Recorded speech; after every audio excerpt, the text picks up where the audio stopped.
এই পৃথিবীর জীবনে আপনি কখনো সমস্যা ছাড়া থাকতে পারবেন না। আল্লাহর কাছাকাছি মানুষদের জীবনী পড়লে আপনি দেখবেন তাদের জীবন ছিল সমস্যায় পরিপূর্ণ। যখন মানুষ আপনাকে বলতে থাকে আল্লাহ তোমাকে অপছন্দ করেন, তাই তোমার জীবনে এসব ঘটছে, বিপরীতে আপনিও ভাবতে শুরু করে দেন আল্লাহ মনে হয় আমাকে শাস্তি দিচ্ছেন। আমাদের সবারই জীবনে কোনো না কোনো সমস্যা রয়েছে যা আমাদের শান্তিতে ঘুমাতে দেয় না। আর আমরা ভাবতে থাকি ওহ ভাই, যদি এই সমস্যাটা চলে যেত অনেক ভালো থাকতাম। কিন্তু জানেন কি হয়? যদি এই সমস্যাটা চলে যায় পরবর্তীতে আরেকটা এসে হাজির হয়। আর যখন নতুন সমস্যা এসে দেখা দেয় আপনি ভাবেন পূর্বের সমস্যাটা আরো সহজ ছিল।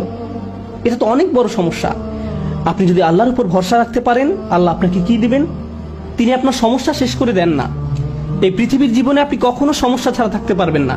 যদি সমস্যা চলে যেত তাহলে ইয়াকুব আলাইহিস সালামের জন্য আমাদের তুলনায় অনেক আগেই সেটা দূর হয়ে যেত। যদি ঈমান থাকার মানে হয় আপনার কোনো সমস্যা থাকবে না, তাহলে মরিয়ম আলাইহিস সালামের কোনো সমস্যা থাকা উচিত ছিল না। রাসূল সাল্লাল্লাহু আলাইহি সাল্লামেরও কোনো সমস্যা থাকার কথা ছিল না। আল্লাহর কাছাকাছি মানুষদের জীবনী পড়লে আপনি দেখবেন তাদের জীবন ছিল সমস্যায় পরিপূর্ণ, বড় বড় সমস্যা। আর আপনি শুধু এই সমস্যাগুলোর কথাই পড়ছেন। আপনি পড়ছেন তারা কিভাবে একটা সমস্যা থেকে আরেকটা সমস্যা জীবন অতিবাহিত করে গেছেন।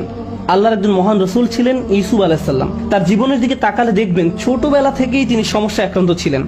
তাহলে আমি এই প্রশ্নটি বারবার করছি, আল্লাহ তাহলে আপনাকে কি দিচ্ছেন? আপনার জীবনের অতি ভয়াবহ সমস্যার সময় যখন আল্লাহর উপর পূর্ণ বিশ্বাস রাখেন, এর বিনিময়ে আল্লাহর কাছ থেকে কি পাবেন?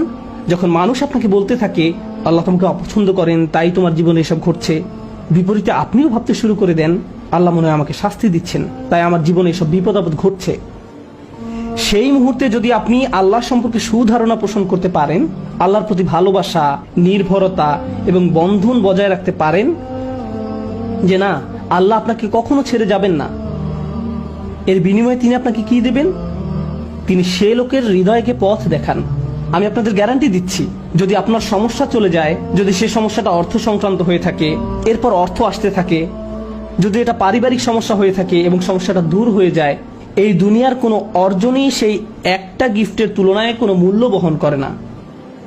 আর সেই একটি গিফট হলো ইয়াহদি কলবাহু, তিনি সে লোকের হৃদয়কে পথ দেখান।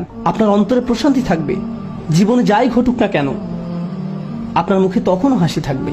তখন মানুষ আপনার দিকে তাকিয়ে বলবে, আরে তুমি হাসছো কেন? তুমি কিভাবে ঠিক আছো? দেখো না তোমার কি অবস্থা হয়েছে। আপনি তখন বলবেন হ্যাঁ সব ঠিক আছে। যদি আপনি এই আচরণ রপ্ত করতে পারেন, এমন অনেক মানুষ রয়েছে যাদের টাকার কোনো অভাব নেই, তারপরেও তারা ঘুমাতে পারে না। আপনার কল্পনায় যেসব কিছু মানুষের জন্য সুখ নিয়ে আসার কথা তার সবই তাদের আছে, কিন্তু তবু তাদের মানসিক শান্তি নেই। তাদের নেই সেটা, তারা নিজেদের উপর খুশি নয়।